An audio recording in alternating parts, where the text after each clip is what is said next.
She's got a uniform on for a political visit. High vis. She's got a hard hat. I used to do a decent rendition of Angels by Robbie Williams. Hello, Laura. Hello. Hiya. Nice to you. Very nice to meet you. Line up the willing victims. Political leader has a casual chat.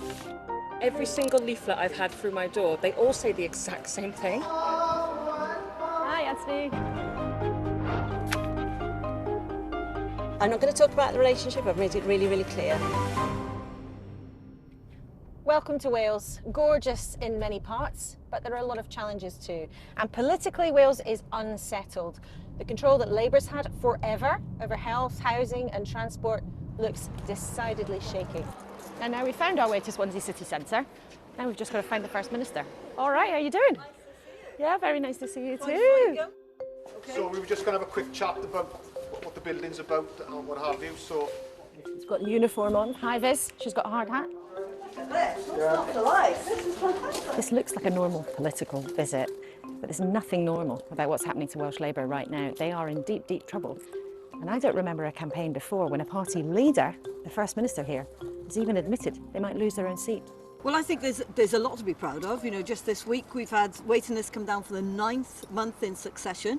This week we've also heard that unemployment rates in Wales are lower than they are in England. So the plan is working. What I'm really worried about is that our costed deliverable plan could come to a halt if we're not re-elected. This week, the Welsh Government missed lots of its NHS targets again. Many people are really concerned about things going badly wrong in the NHS in Wales. If you look at where we were at, they've come down from the peak of the pandemic by 90%. I think that's a proud record. How worried are you about what might happen in this election? I mean, it's unusual. You even admitted your own seat is in danger. Oh, listen, I've always stood in marginal seats. I'm up for the challenge. I'm a fighter and I'm keen to fight. And I will fight. I'll fight for my constituency, but more than that, I'll fight for my country. This election is about Wales. It's not about sending a signal to anyone else. Is Keir Starmer going to be Prime Minister by the end of this year? Well, look, that's beyond my decision-making. That wasn't a yes. We will be travelling to Holyhead. So we're heading north to meet one of the big challengers to Labour, and I'm told it's going to be a beautiful journey, but there are a lot of stops. We're going to Newport, Cambran, Pontypool, Abergavenny, then into Hereford in England, Leicester, Shotton, Flint, Prestatyn, Rhyl, Abergele and Pensan, Colwyn Bay. Leader of Plaid Cymru, who reckons he's got a great shot at becoming the first nationalist Welsh First Minister. But it's interesting, Plaid Cymru's reason for being is all about making Wales an independent country. But that's just not been a dominant factor in this campaign. In fact, they say they wouldn't push for it straight away. it's lovely to meet you. It's all I'd like to. Like on any campaign, politicians don't just have to brave questions from people like me. Much more importantly, at any moment, they might get quizzed by the public. You have been criticised for not giving enough detail about how you'd pay for the things that you want to do. Yeah, I don't accept that. I mean, we've produced the first 100 days plan, the first time that it's ever been done in the history of devolution, to show that we have done our thinking, not just on what we want to do, but how we're going to do it. The detail that's gone into the planning of it financially has been significant. We want the challenge, but we want to be able to deliver too. We are confident. Challenging, though, that's a kind of politician word for saying that actually you might have to cut back on some things to do all the things you want. There are things that Labour have been doing that aren't giving us the results that we need. I want this Plaid Cymru government, so if we have the honour of forming a government, to be an outcome-based, focused government. We're a party that was founded to make Wales an independent country, but independence isn't part of the conversation. That's a bit weird, isn't it? I've been talking about independence every single day, Laura, in this campaign. But it's not top of your list, and you've said it's not for now. But people understand that I want Wales to be an independent nation. I have a level of confidence for Wales and ambition for Wales that outstrips anything that we've seen from any other party in Wales ever. If you do end up as First Minister, what's the first thing you're going to do to celebrate? I mean, come to the beach? I tell you what, I could spend a few hours here this evening. There are lots of pockets of Wales where you can really see and feel the challenges of moving on from old industries. And one of the issues here, like everywhere in the UK, is the cost of living, making ends meet, people's anxiety about their future and about their jobs. And Reform is the party vying with Plaid Cymru for the top spots. Let's meet Reform.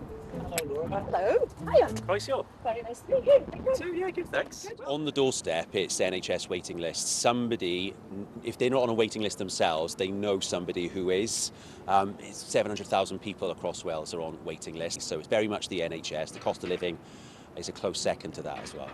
When you look at your plans, though, a number of countries have looked at them and said, Reform's promising lots of things, but you've not at all set out how you pay for them in a credible way. The income tax cut in the final year, we've costed that, and everything else will be done in the envelope of existing budgets. What we've not done, like the other parties, is overpromised.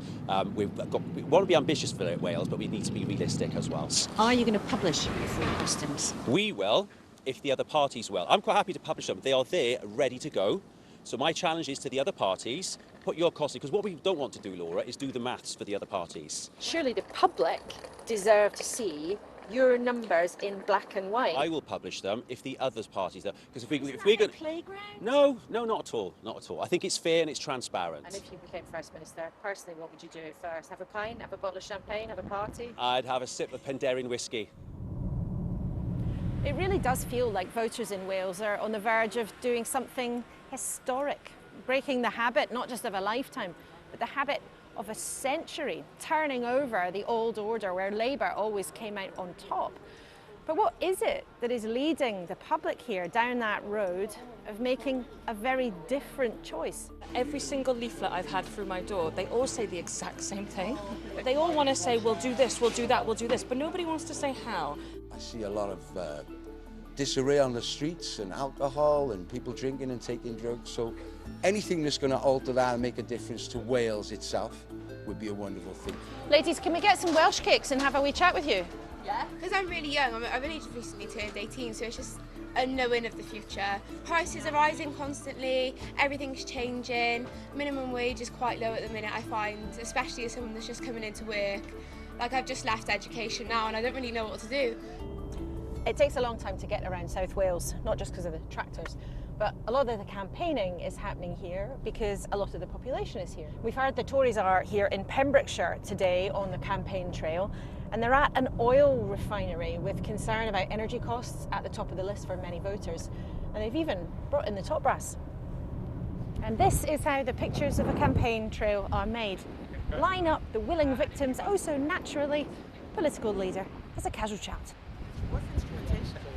We're hammering home the need to cut people's taxes, to cut wasteful expenditure so that we can fix our public services once and for all. The Welsh Government has been frittering cash away on stuff that it's not responsible for, like mini embassies overseas. You know, Laura, they've been spending taxpayers' money on solar-powered canoes in the Amazon while people are waiting for their hip and knee operations here in Wales. You diplomatically said it's a challenging picture. We all know that's political speak for you might have a really hard time. People are telling us, when you explain to them the predicament that Wales is in, who's responsible for it, that they realise that we really are the only credible solution. The way the system works here, it's very unlikely that anyone will have a majority on their own. Would you work with Reform? I will work with anyone in the next Senedd who can help us to deliver those things. So you would work with Reform if they give you what you want? Why are you just asking me about Reform? Well, would you work with Plaid Cymru? That was going to be my next question. I've just been clear with you. I'll work with anybody to deliver on the pledges. The idea of working with any of the other political parties makes my toes curl, frankly. That's another photo op done. But whatever the outcome of all this campaigning, after the election, there's probably going to have to be a lot of haggling between the parties. Because the way the system's set up, none of them are likely to get a majority on their own. And that means even the parties who are small, who don't do that well, might have a big say. This campaign hasn't been full of fireworks. There aren't placards and posters everywhere. But it's certainly been taking place in all kinds of different places. We're about to meet the Greens at a mosque in Cardiff. Hello, hi, nice to meet you. We believe the future Welsh Government will need our support in some shape or form. There are many ways that could take. Now, I keep getting asked what our red lines would be. I prefer to call them our green objectives. We've been very clear in the campaign the last few weeks about what does matter to us. So tackling the cost of living crisis, freezing rents, bringing in rent controls, replacing council tax with land value tax, free bus travel for young people. So these are obviously our priorities. We've been quite upfront about these. These are things that we want to tackle. And one of the things I've said quite often is we will not just prop up another government, a future Welsh government, because they're the least worst option. We will want to see solid, deliverable things that we've campaigned for. When independent experts look at the numbers, they see you're promising a huge expansion of the states and not being that clear about where on earth you're going to find all the money from. Well, the IFS have said that none of the manifestos add up. Right, well that's not something to be proud of, No, is it? it's the thing that manifesto is our priorities, our direction of travel. Like in any campaign, there are some familiar landmarks. This real-life landmark is Carmarthen Castle.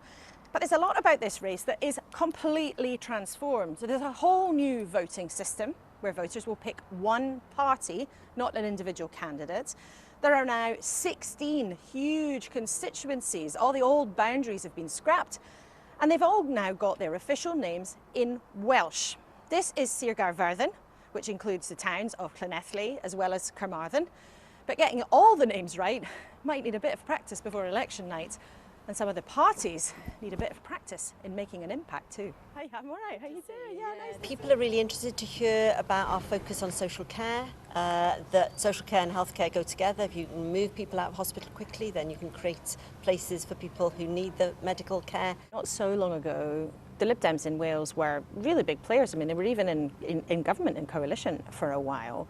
Why do you think now in 2026 that people looking for something else tend to be going to Plaid or Reform on the other side and not the Lib Dems? We've had changing fortunes at Westminster and in the Senedd. In Wales, in terms of our parliamentary positions, you're absolutely right. We've had a number and now we're down to one, but we are building up and that's the important thing. If you want an alternative to independence and you want real, honest politicians who will fund social care, then it is the Welsh Liberal Democrats.